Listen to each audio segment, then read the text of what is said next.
अग्निपूर्वे देवांगे वस्तति वो स्वस्ति वेलमायातरम वेलमधारया अरिको इहे भाग्यस्ता भाग्यस्ता भाग्यवत्तदेवांतरिला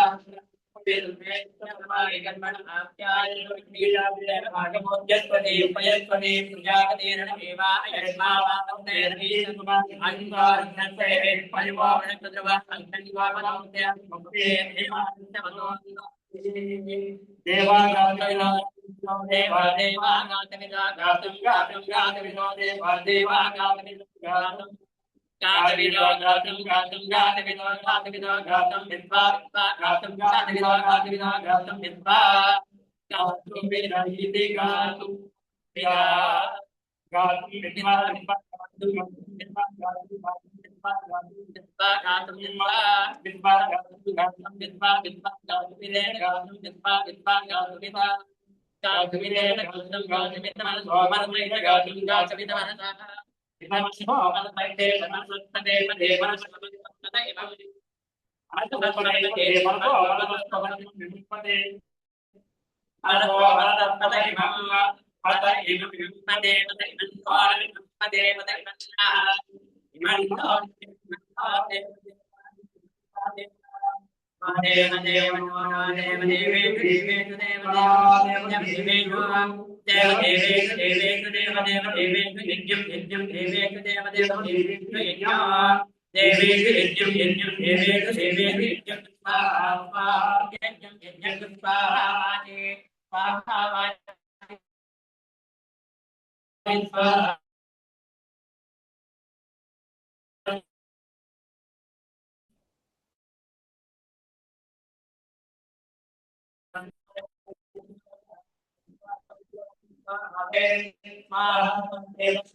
సీతాపతి పూజ్యుడైన సీతాపతి పూజ్యుడైన శృంగార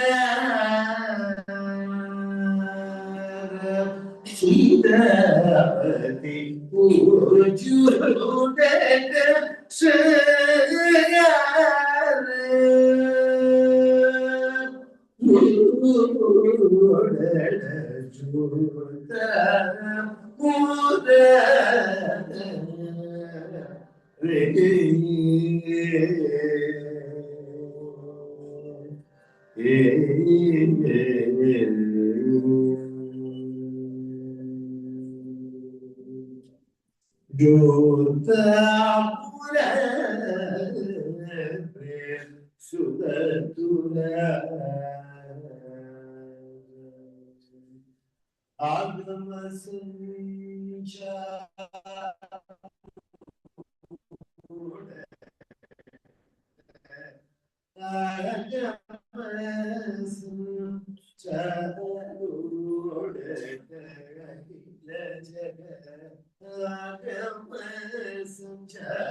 Tyagaraja సంతుడేట Tyagaraja సంతుడేట Tyagaraja సంతుడేట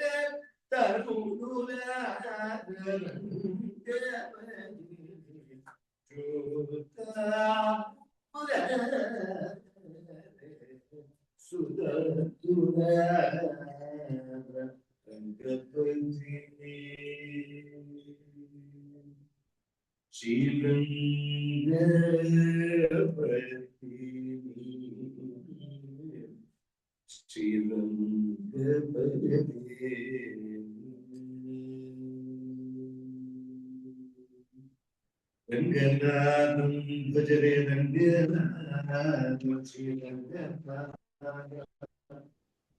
Bhajare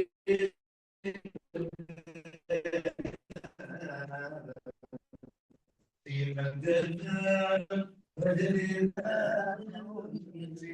Sri Ranganathan Bhajare Ranganathan Bhajare Ranganathan Habibi Ranganathan Kasturi Ranganathan Habibi Ranganathan Kasturi Ranganathan Ranganathan Bhajare Ranganathan Ranganathan Bhajare Ranganathan Shri Ranganathan Bhajare Ranganathan Shri Ranganathan Bhajare Ranganathan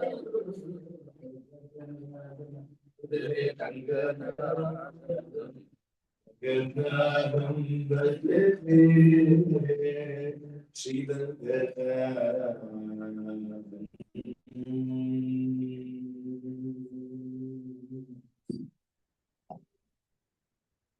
స్వామి అద్భుత అద్భుత.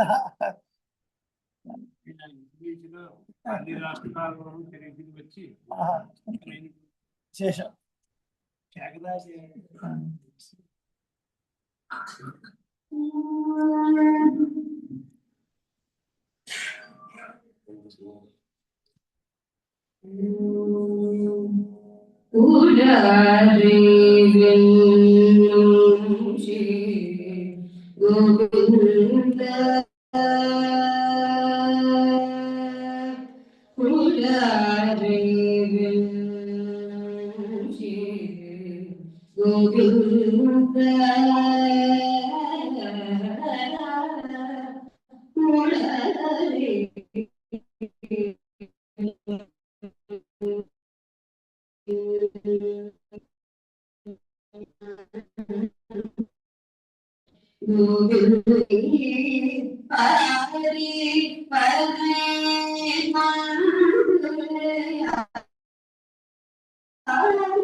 రామాయణ భారత భాగవతం అవధారయ.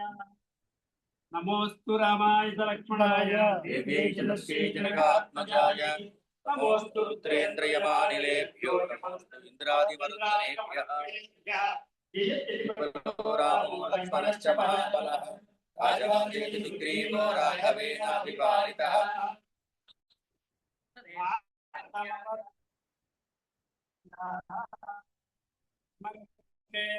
కురుక్షేత్రే అవగాహ పాండవాస్తైవాయుధంతయ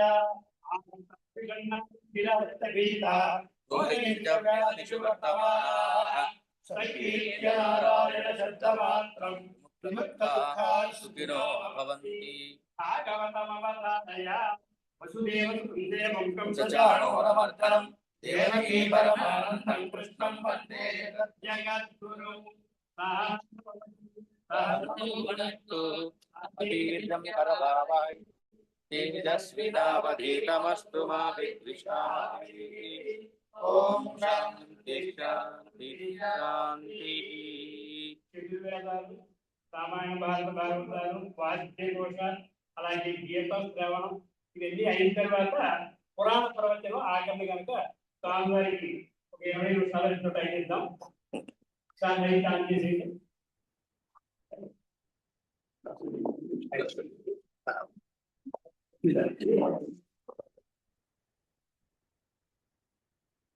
మధ్యలో పాట పాడించింది మధ్యలో ఒకసారి పురాణ ప్రవచనం దగ్గర పౌడింకో పాట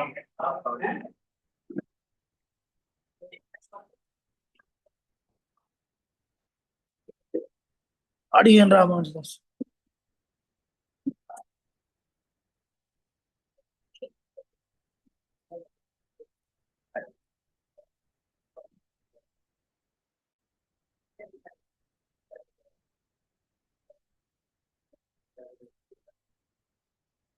జయ శ్రీమన్నారాయణ.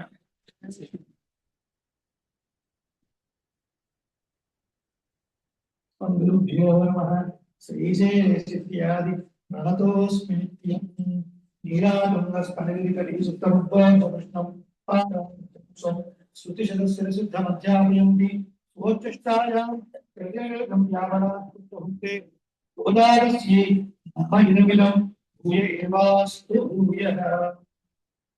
గురుభ్యో నమః.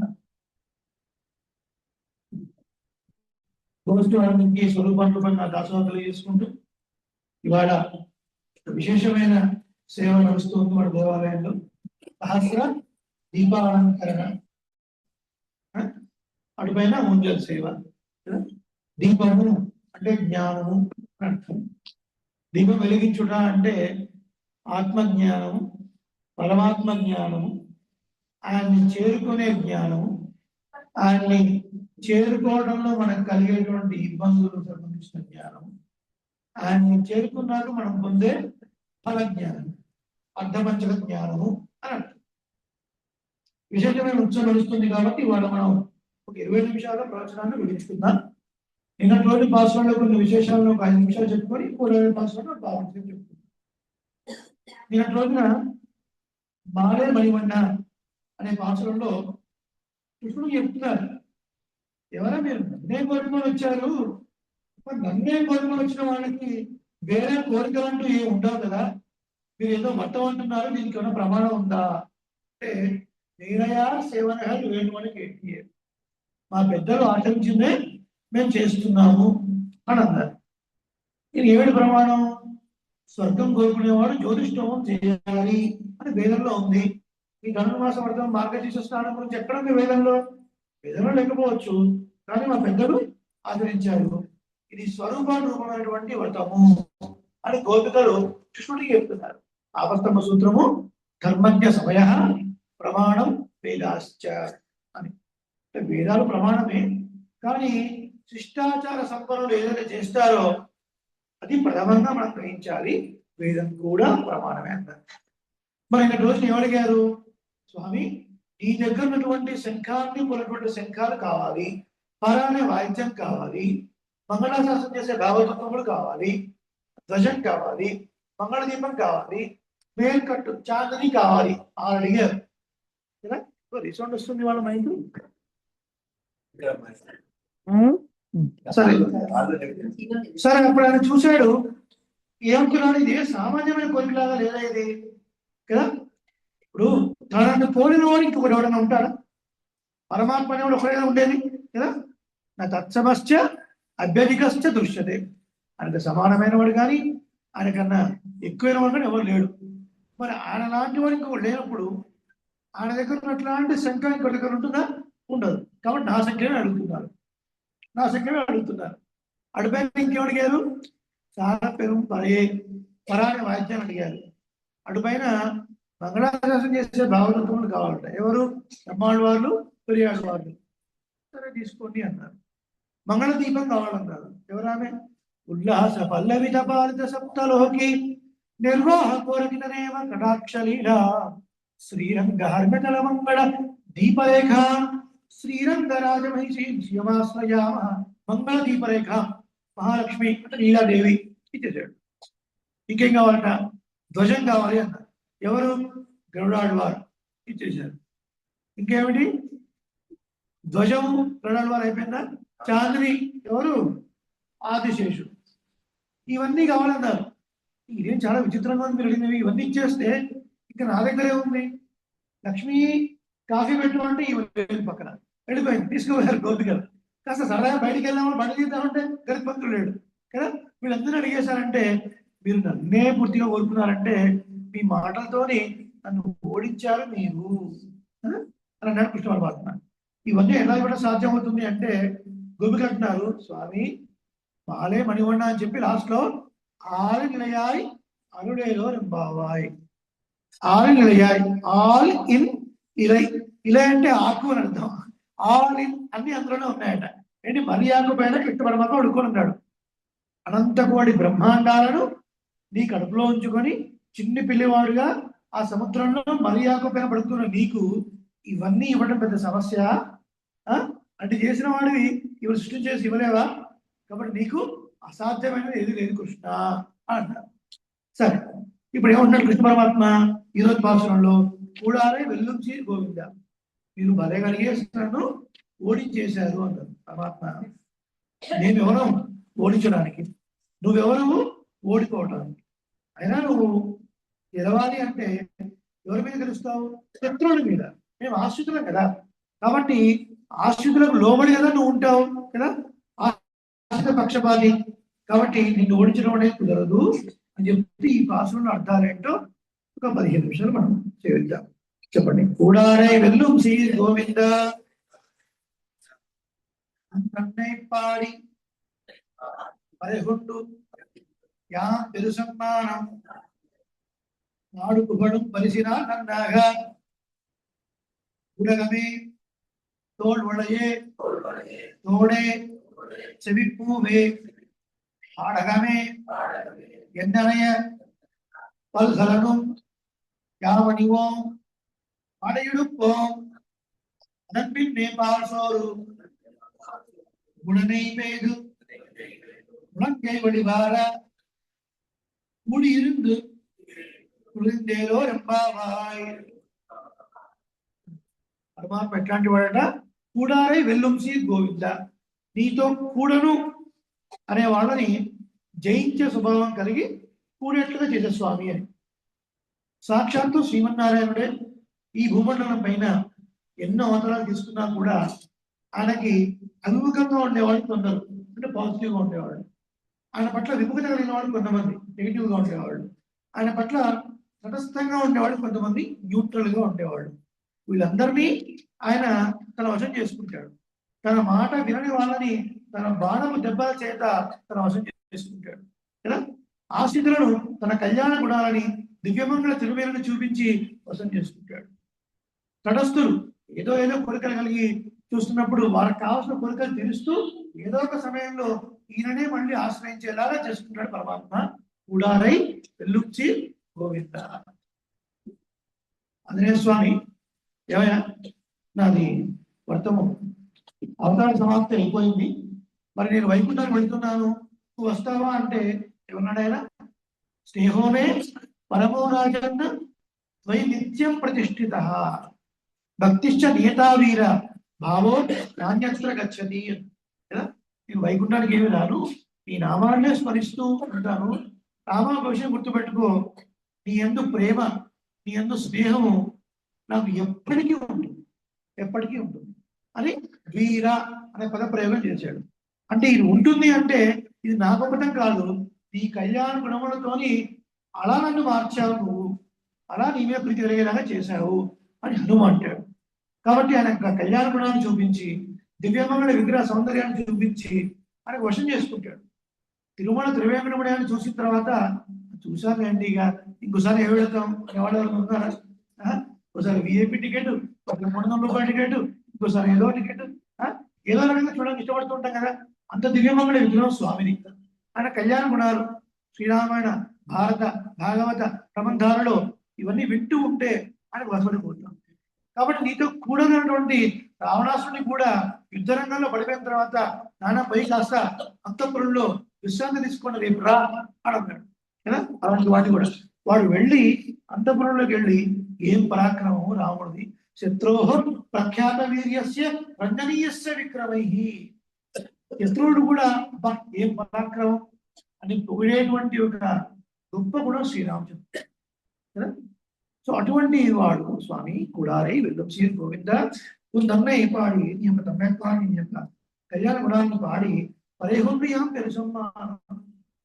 సరే మీకు ఏం కావాలి చెప్పండి అన్నాడు కృష్ణ పరమాత్మ. ఏం లేదు, మాకు వ్రతానికి కావాల్సినటువంటి పర అక్కడ తీసుకొని మేము సన్మానాన్ని పొందాలి అన్నారు.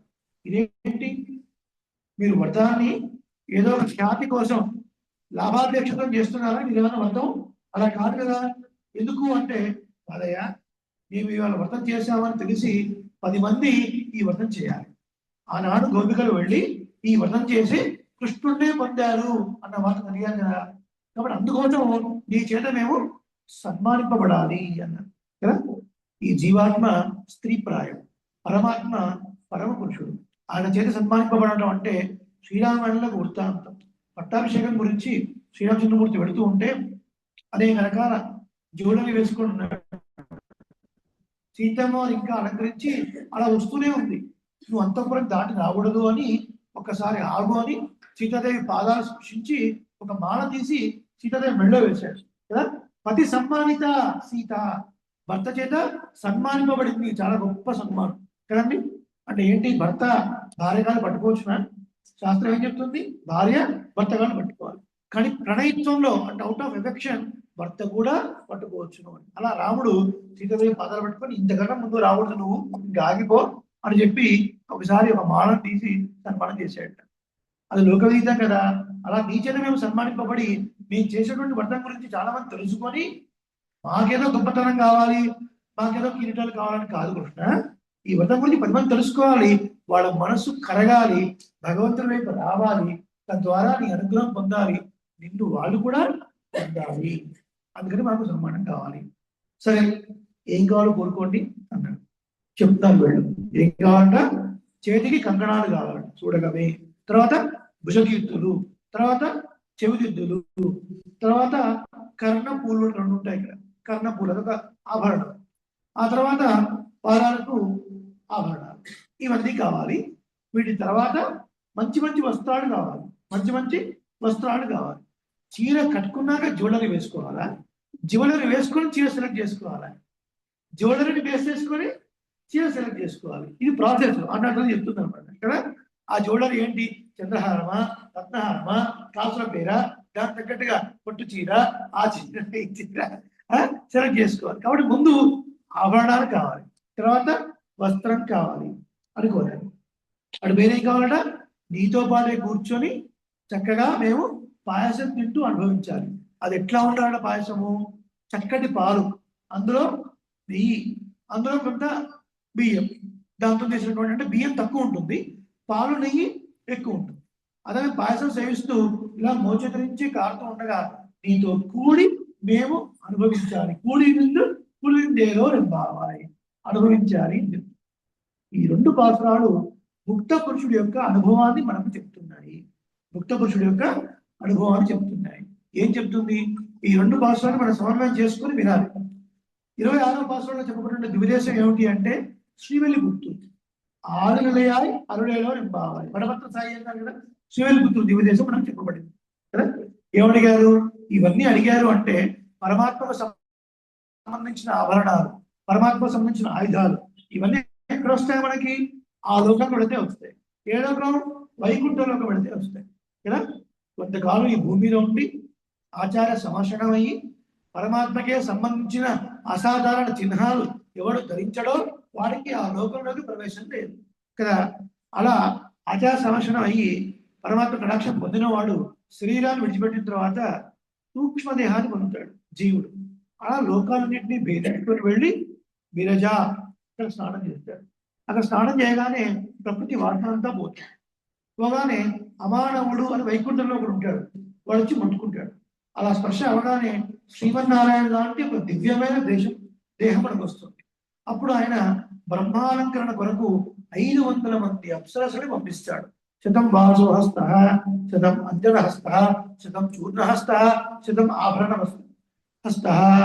కొంతమంది కాళ్ళు దిద్దేవాళ్ళు, ఆభరణాలు పెట్టేవాళ్ళు, వస్త్రాలు ఇచ్చేవాళ్ళు, ఇలా చక్కగా అలంకరణ చేస్తారు కదా. ఇప్పుడు ఈ ధ్వజం అడిగారు అంటే ఏంటి? గరుత్మంతుడు. అమ్మవారిని అడిగారు. ఇవన్నీ ఎక్కడ వస్తాయండి? ఆ లోకానికి వెళ్ళిన తర్వాత వస్తాయి కదా. ఆ లోకానికి వెళ్ళాలంటే ఏం కావాలి? ఈ ఆభరణాలు కావాలి. మొట్టమొదటి భాషలో మీకు గుర్తుంటే నేరళయ్యి అని ఒక భాషలో వస్తుంది. అంటే ఏంటి అర్థం? మార్గళి తింగళ్ మదినైన నన్నాడాల్ తీరాడుకోదువి చెప్తూ అందులో నేరళయ్యి విలక్షణమైన ఆభరణములు ధరించిన వారడారా అంటుంది. ఏమిటో విలక్షణమైన ఆభరణము? శేషత్వము, పారతత్వము, పరమాత్మకే చెందిన వాళ్ళము అనే ఒక పెద్ద తత్వము ఇందులో చెప్పబడింది కదా. పంచ సంస్కారం చేసే ముందు ఆచార్యులు కూర్చోబెట్టి కంకణాలు తొడుగుతారు. అదే చేతి కంకణాలు. భుజగెత్తులు అంటే సుదర్శన పాంచజన్య చిహ్నాలు భుజాలయంలో ధరింపజేయుట. అటుపైన తెల్లెత్తులు అంటే ఏంటి? మనం ఎవరికి చెందిన వాళ్ళము, ఎవరికి కైంకర్యం చేయాల్సినటువంటి వాళ్ళము. ఈ స్వరూప జ్ఞానం కలిగేది అష్టాక్షణి మహామంత్రాలతో తిరుమంత్రము అని. దానిపైన 2 ఉంటాయి, కర్ణపూలు అని. అది భోగ్యమైనది. తిరుమంత్రార్థము శుచిగా మడిగానే సేవించాలి. ద్వయమంత్రము ఎప్పుడైనా సేవించాలి. కాబట్టి ఈ 2 కర్ణపూలు అంటే ద్వయమంత్రము అని అంటాం. ఆ తర్వాత పాద ఆభరణాలు అంటే ఏమిటి? చరమ శ్లోకము అని అంటాం. సంస్కారము అంటే ఏమిటి? యోగ్యంగా చేయుట అని అర్థం. ఒక పండు తినాలి అంటే మార్కెట్లో కొని అలాగే తినం కదా, కడిగి శుభ్రం చేసి తింటాం. అలాగే మనల్ని పరమాత్మ స్వీకరించాలి అంటే అలాగే స్వీకరించడు కదా. కొన్ని సంస్కారాలు జరగాలి. శరీరానికి జరిగే సంస్కారాలు కొన్ని, మనసుకు జరిగే సంస్కారాలు కొన్ని, ఆత్మకు జరిగే సంస్కారాలు కొన్ని. ఇవి 5 రకాలుగా ఉంటాయి కాబట్టి పంచ సంస్కారము అంటారు. ఈ పంచ సంస్కారం పొంది మంత్రార్థాన్ని పొందినటువంటి వాడు ఎక్కడ చేరుకుంటాడు? ముక్త పురుషుడు పొందేటువంటి అనుభవాన్ని పొందుతాడు. ఇక్కడ పాలు అంటే ఏమిటి? పరమాత్మ యొక్క కళ్యాణ గుణములు. నెయ్యి అంటే ఏమిటి? పరమాత్మ యందు మనకుండేటువంటి ప్రీతి, ప్రేమ అని అర్థం. మరి పాయసం అంటే పరమాత్మ చేత అనుభవించడానికి యోగ్యమైన స్థితి కలిగి ఉండుట. అలా శరీరానికి ఏర్పడినటువంటి వాడు సాలోక్య, సారూప్య, సాయుజ్య, సామీప్య ఈ లోకాలు 4 స్థితిని పొందుతాడు అనమాట. ఆయన లోకాన్ని పొందుతాడు, ఆయన రూపాన్ని పొందుతాడు కదా, ఆయన కైంకర్యం చేసేటువంటి పొందుతాడు, ఆయన దగ్గరికి విశేషమైనటువంటి అనుభవాన్ని పొందుతాడు. అలా ముక్త పురుషుడు అక్కడికి వెళ్ళగానే ఇలా అలంకరణ చేయగానే వైనతేయుడు అంటే ఎవరు? గరుత్మంతుడు ఒక దివ్యమైన విమానాన్ని తీసుకొని వస్తాడు. ఆ విమానంలో ఈ జీవులకి కూర్చున్న తర్వాత అక్కడి నుంచి ఆ వైకుంఠంలో ఉన్నటువంటి ప్రాకారాలన్నీ చూస్తూ తిరుమామణి మంటపము అని ఒకటి ఉంటుంది. అందుకనే వైకుంఠంలో ఏముంటాయో అవన్నీ రెప్లికాలుగా మనం చేస్తూ ఉంటాం. 1000 కాళ్ళ మంటపం ఉంటుందండి దేవాలయంలో, గమనించారు ఇప్పుడు? 1000 కాళ్ళ మంటపం అంటే ఏంటి? తిరుమామణి మంటపం అని అర్థం. మన శ్రీరంగంలో జరిగే చూసారా పగలపత్తు రాబోతుత్సవాలు, అమ్మాన్ వారి యొక్క పరాంబోధోత్సవం. ఆ 1000 కాళ్ళ మండపం ఏమిటది? సాక్షాత్తు వైకుంఠం రిప్లిగా. ప్రతి దివ్యదేశాల్లో కనపడే మంటపాలు ఇవన్నీ కూడా మన బాడీలో ఉన్నటువంటి సహస్రార చక్రం, మూలాధార చక్రానికి రిప్లికాస్ లో కొన్ని ఎనర్జీ సెంటర్స్ లాగా ఉంటాయి. ఇదంతా ఒక శాస్త్రం, ఆగమ శాస్త్రం, రైట్? సో అలా వెళ్ళినటువంటి వాడు తిరుమామణి మంటపంలో ఆదిశేషుడి పైన శ్రీదేవి, భూదేవి, నీలాదేవితో కూర్చున్నటువంటి స్వామిని చేరుకోవడం వరకు ఇక్కడి నుంచే సాష్టాంగ దండ ప్రణామం చేస్తూ నిత్యులు ముక్తులు సేవిస్తూ ఉండగా అక్కడి వరకు వెళతాడు. పరమాత్మ ఒక పాదాన్ని మడిచి ఒక పాదాన్ని కిందికి చాచి ఉంచుతాడు. మరి పరమాత్మని అనుభవించాలంటే ఆయన మీద కాలు పెట్టి ఈ జీవుడు రావాలి. ఆయన లాంటి స్వరూపమైనటువంటి జీవుడు ఆయన మీదనే కాలు పెట్టి ఆయన త్వరలో కూర్చున్న తర్వాత ఒక్కసారి ఈ ప్రాంతంలో ఆఘ్రానిస్తాడు పరమాత్మ. ఒకసారి వాసన చూస్తాడు, వచ్చేవారైనా ఇన్నాళ్ళకి కదా. సొంత ఇంటి నుంచి తప్పిపోయినటువంటి జీవుడు సంసారం అనే చక్రంలో పునరపి జననం, పునరపి మరణం, పునరపి జననీ జఠరే శయనం, ఇహ సంసారే బహుదుస్తారే కృపయా పారే పాహి మురారే భజ గోవిందం భజ గోవిందం గోవిందం భజ మూఢమతే. ఆదిశంకరాచార్య చెప్తారు, మూఢుడాలా గోవిందుని ఆశ్రయించండి అని భజించండి. ఇంకా ఎంతకాలం సంసార చక్రంలో పడిగొట్టుకుంటూ ఉంటారు కదా. కాబట్టి ఈ సంసార చక్రంలో నుంచి దాటి ఇక్కడ దాకా వచ్చావా పురుష జీవుడా అని పరమాత్మ సంతోషిస్తాడు. ఆ తర్వాత పరమాత్మ చేత అనుభవింపబడతాడు ఈ జీవుడు. పరమాత్మ పొందే ప్రతి ఆనందంలో ఒక పైసా కూడా తగ్గకుండా ఆ ఆనందాన్ని జీవుడు పొందుతాడు. దానికే మోక్ష స్థితి, బ్రహ్మానంద స్థితి అని పేరు. కాబట్టి ఇక్కడ గోపికలు ఏమడుగుతున్నారు? ఆ స్థితి మాకు కావాలి, నీతో కూర్చొని చక్కగా పాయసం సేవించాలి. కూడినందు కుడిదేదో బావాయ్. భగవద్ అనుభవం అనేది ఏకాంతంగా చేయవలసింది కాదు, అందరితో కలిసి మనం చేయవలసినది. ఇవన్నీ కోరుకున్నాను అంటే అర్థం ఏంటి? ముక్త పురుషుడికి కావాల్సిన లక్షణాలు ఏమిటి? వీటన్నిటినీ గోదాదేవి ఈ 2 పాసురాల్లో చాలా సమగ్రంగా మనకు అందించింది. ఇంకా లోతైన విషయాలు చాలా ఉన్నాయి, కానీ ఈ రోజు మనకున్నటువంటి కార్యక్రమాన్ని దృష్టిలో పెట్టుకొని ఇక్కడికి మనం ఆకుందాం. శ్రీమత్యై విష్ణు చిత్తార్య మనోనందన హేతవే నందనందన సుందర్యై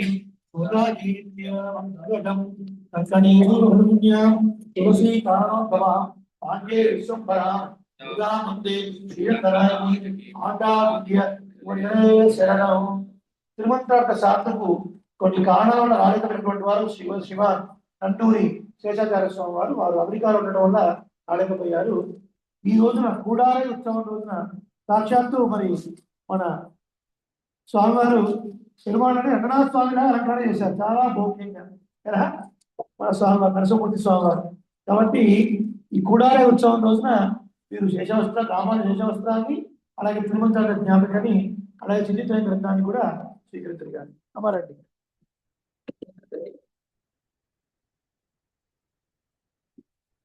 రండి స్వామి. ఏం రామాను వస్త్రం కప్పుతాను.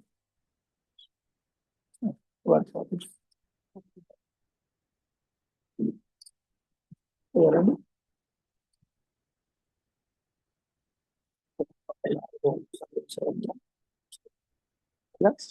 పట్టుకోండి అమ్మా, మీరు ఇది పట్టుకోండి, ఇద్దరు ఏం పట్టుకోండి, ఒకసారి అటు చూడండి.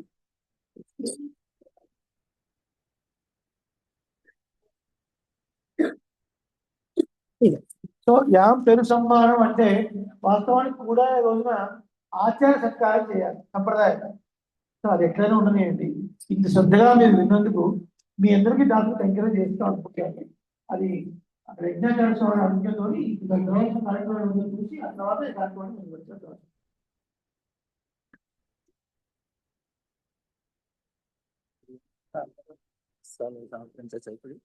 ఈ కార్యక్రమం అయిపోయిన తర్వాత